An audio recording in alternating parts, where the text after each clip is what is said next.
All right, so you're ready to delve into Dostoevsky. Well, buckle up, because today we're tackling the Brothers Karamazov, and let me tell you, this isn't your average family drama. Oh, not at all. This is Dostoevsky, remember. We're talking psychological depth, moral dilemmas, the whole shebang. Set in 19th century Russia, right? Right, but it's so much more than just a setting. It's like Dostoevsky bottles the atmosphere of uncertainty, the weight of tradition, and then just throws you right into the middle of it. And at the heart of it all, you've got this murder. The murder of Fyodor Pavlovich Karamazov, the patriarch, the father figure from hell. And naturally, suspicion falls on the sons. Well, wouldn't you suspect them? Dostoevsky sets it up so you can't help but question everyone's motives. It's brilliant, really. Okay, so let's talk about these characters, starting with dear old dad, Fyodor. This guy, he's something else. He seems almost proud of his, let's say, less than stellar moral character. He's like a caricature of indulgence, completely driven by his base desires. And you see this most strikingly in his reaction to his first wife's death. Oh, you mean when he throws that wild party? Exactly. Mourning band and all. It's almost like he's celebrating her death. Which makes you question, where's the remorse? Where's the grief? Dostoevsky really throws you off balance with Fyodor. Is he simply a terrible person? Or is there something more tragic there, some deep-seated pain that manifests as cruelty? It makes you wonder. It really does. It makes you question how much of who we are is shaped by our environment, our experiences. Precisely. And with a character like Fyodor, you can never fully write him off as simply evil. There's always this nagging question. Why? What made him this way? Which I suppose is what makes him so fascinating. Exactly. He embodies the flawed, contradictory nature of humanity. And that's what Dostoevsky does so well.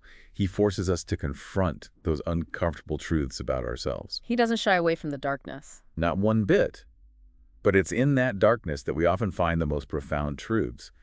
And that's what makes this deep dive so compelling, wouldn't you say? Absolutely. And we're just getting started. All right, so we've got dear old dad, the not-so-saintly patriarch. But let's talk about the sons, because this is where things get really interesting. Oh, absolutely. Each son is like a different response to the question of what it means to be human, to grapple with morality, with faith, with existence itself. And first up, we've got Dmitri, the eldest. The passionate one. Impulse. Driven by his desires, wouldn't you say? Absolutely. You really get the sense that Dmitri feels everything so intensely, and that intensity can be both his saving grace and his undoing. Exactly. He's torn between this deep yearning for love, especially from his father, and these self-destructive impulses that keep tripping him up. Like when he considers stealing from his fiancée, Katerina, to repay a debt. It's like he's constantly teetering on the edge of a moral precipice. You're just waiting to see which way he'll fall. But he doesn't go through with it, does he? He pulls back. He does. Ultimately, there's a line he won't cross, a flicker of conscience that keeps him from completely going over to the dark side. It's almost like he recognizes the darkness within himself and he's desperately trying to outrun it. And that internal struggle, that's what makes him so relatable, so human. We all have those moments where we're tempted to make the wrong choice, even knowing it's wrong. Okay, so we've got Dmitri wrestling with his demons. Then you have Ivan.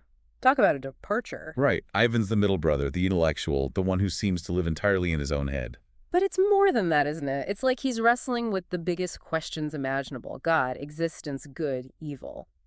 But on a cosmic level, you know? Absolutely. He's not content with simple answers with blind faith. He famously declares everything is lawful, which is about as bold a statement as you can get. It sends chills down your spine, especially when you consider his poem, The Grand Inquisitor. That's where his rebellion against traditional morality really takes center stage. Right. And it's such a powerful piece of writing, so thought-provoking. The way he pits Jesus against the Grand Inquisitor, who argues that humanity is better off under authoritarian rule than burdened with the anxiety of free will, it's disturbing. Completely. Yeah. But that's Dostoevsky, forcing us to confront the uncomfortable implications of our beliefs. Which brings us to Alyosha, the youngest, the novice monk. Yeah. Talk about a contrast. Right. If Dmitri's fire and Ivan's ice, then Alyosha is this warmth, this unwavering faith that almost seems out of place amidst the chaos of his family. But it's not naive, his faith, is it? He's not blind to the darkness. No, not at all. Alyosha's faith is tested just like everyone else's. He witnesses the darkness within his own family.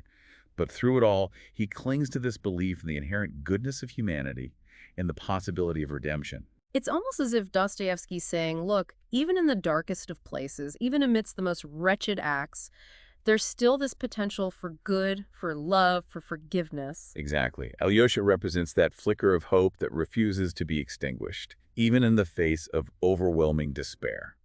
And then, of course, we have to talk about Grushenka. You can't have a Dostoevsky novel without a captivating female character. Absolutely not.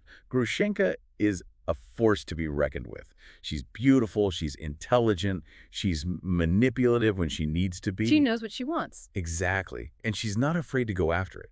She throws a wrench into the dynamics of the Karamazov family, exposing their hypocrisies and challenging their preconceived notions about women. She's not just a love interest, she's a catalyst. A catalyst for some serious self-reflection on the part of these brothers. Without a doubt.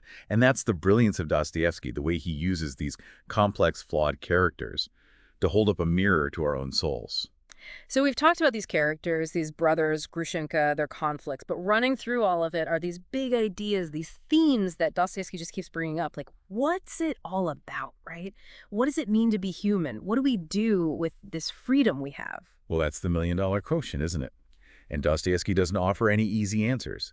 But he does present us with these compelling arguments, these different perspectives embodied in the brothers themselves. You've got Dmitri, completely ruled by his passions, facing the immediate consequences of his actions. Yeah, like he's almost a slave to his desires. And then on the flip side, you've got Ivan, rejecting traditional morality, almost paralyzed by the burden of free will. Right, and Ivan grapples with this idea that if there is no God, if everything is lawful, then what is there to guide us? What keeps us from descending into chaos and nihilism?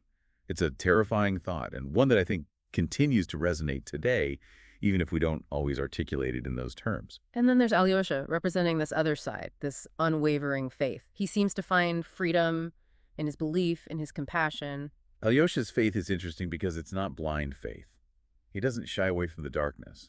He sees it, he acknowledges it, but he chooses to hold on to this belief in redemption, in the inherent goodness that he sees as essential to human nature. So we have these three brothers, these three approaches to life, and then we have Grushenka, challenging societal expectations, refusing to be put in a box. She's a force of nature, right? Absolutely. Grushenka refuses to be a victim of circumstance. She owns her desires. She makes her own choices. And in doing so, she exposes the hypocrisy of the society around her, a society that tries to dictate how women should behave, how they should feel. So we've got freedom, we've got faith, but we can't forget about guilt and redemption, right? Those themes are woven into every single page of this novel. Absolutely. Each brother carry his own burden of guilt, each in their own way.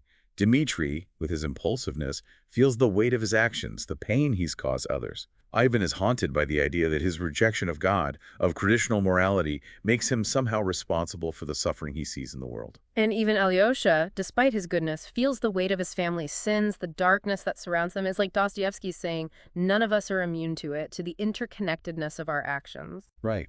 And that guilt, that shared human experience, becomes the starting point for his exploration of redemption. Can we ever truly atone for our mistakes? Can we find forgiveness, both for ourselves and for those we love?